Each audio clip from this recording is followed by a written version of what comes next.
আমরা ১৯৭১ সালের যুদ্ধটি দেখিনি, কিন্তু আমরা দেখেছি আবু সাঈদ, মুগ্ধ, তাদের তাজা রক্তের যে গ্লানি, এটা দেখেছি। আসসালামু আলাইকুম, সবাই কেমন আছেন? আশা করছি সবাই অনেকটাই ভালো আছেন। এখন আছি সখীপুরের ব্যস্ততম শহর। আমাদের সখীপুরটা হচ্ছে একদমই সুন্দর একটা জায়গা, মনোরম পরিবেশ। এখানে একদমই জনবহুল এলাকা, তারপরেও অনেকটাই শান্তিময়ভাবে সবাই আমরা বসবাস করতে পারি। সখীপুরের মানুষ সবাই চিনে থাকবো আমরা। আজকে যাচ্ছি হচ্ছে আমাদের সখীপুরি একটা সরকারি কলেজ, যেটা হচ্ছে আগে নাম ছিল সখীপুর মুজিব কলেজ, এখন হয়েছে সখীপুর সরকারি কলেজ। এই রাস্তাটা অনেকটাই ভেঙে গিয়েছে, আর রাস্তা ভাঙার মূল কারণটা হচ্ছে আমরা সবাই জানি বৃষ্টির পানি। বৃষ্টির পানি জমে থেকে রাস্তাগুলোর অবস্থা একদমই নাজেহাল করে দেয়। বৃষ্টির পানিগুলো যেখানে একটু নিচু জায়গা পায় এবং একটু ভাঙা জায়গা পায়, ওইখানেই জমে যায়। আর জমে যাওয়ার পরেই হচ্ছে রাস্তাগুলো ভাঙা শুরু করে। সখীপুরের মধ্যে একটি সরকারি কলেজ আমরা যাচ্ছি, এটা হচ্ছে কলেজ মোড় বলে। এখান থেকে সামনে একটু সময় গেলেই প্রায় ১ কিলোর মতো, ১ কিলোমিটার সামনেই হচ্ছে সখীপুর সরকারি কলেজ। এই কলেজটাতে আমিও স্টাডি করেছি ২ বছর, ইন্টার কমপ্লিট করেছি। তো এখানকার পরিবেশটা অনেকটাই একদম শান্ত একটা পরিবেশ, সুন্দর এবং মনোরম পরিবেশের সাথে এই কলেজটি পরিচালনা করা হয়। চলে এসেছি আমাদের গন্তব্য সখীপুর সরকারি কলেজ। এই কলেজটাতে আমরা অনেক সময় আড্ডা দিয়েছি, স্টাডি করেছি, সময় কাটিয়েছি। কলেজটাকে দেখলে আসলে অনেকটাই ভালো লাগে।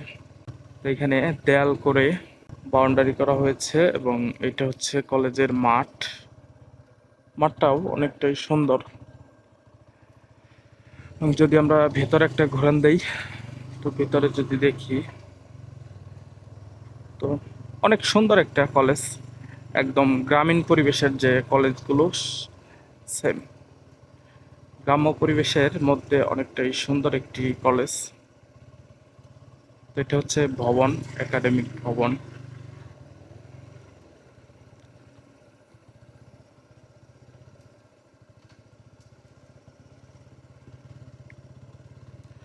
আর এগুলো হচ্ছে কলেজ ক্যাম্পাস। ওই সাইড একটি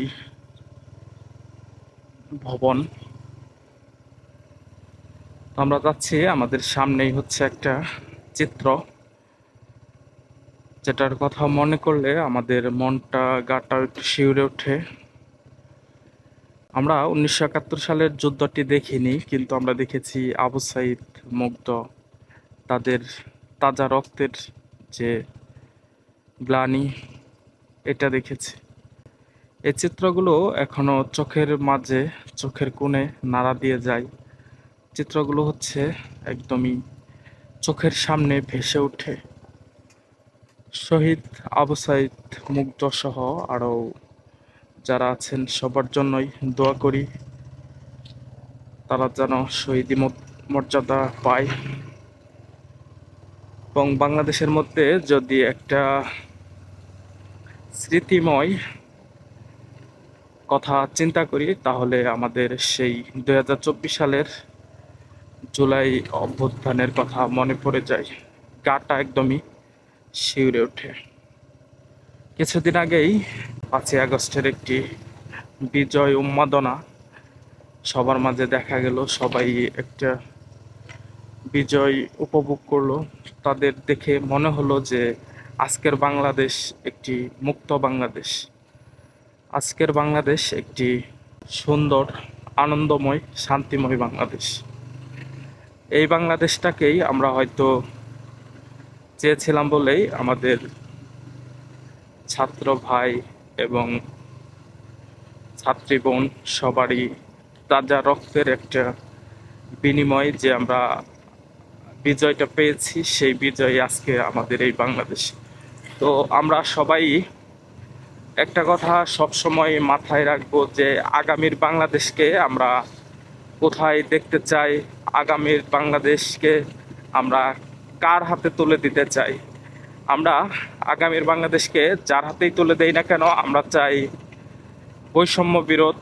আমরা যাদেরকেই আমাদের দেশটাকে তুলে দেই না কেন, সবাই যেন আমাদেরকে একটা শান্তিপূর্ণ দেশকে উপহার দেয়। তো এই কথাটা মাথায় রেখে আমরা যাই করি, যেই সিদ্ধান্ত নেই, যেন আমাদের সিদ্ধান্তে কোনো ভুল ত্রুটি না হয়। ইনশাল্লাহ আমাদের আগামীর বাংলাদেশের জন্য শুভকামনা, সবার জন্য দোয়া এবং ভালোবাসা। কাছে দূরে যে যেখানেই আছেন সবাই ভালো থাকেন, সবাই সুস্থ থাকেন। দেখা হবে আবার নতুন কোনো ভিডিওতে। সবাই ভালো থাকবেন। আসসালামু আলাইকুম।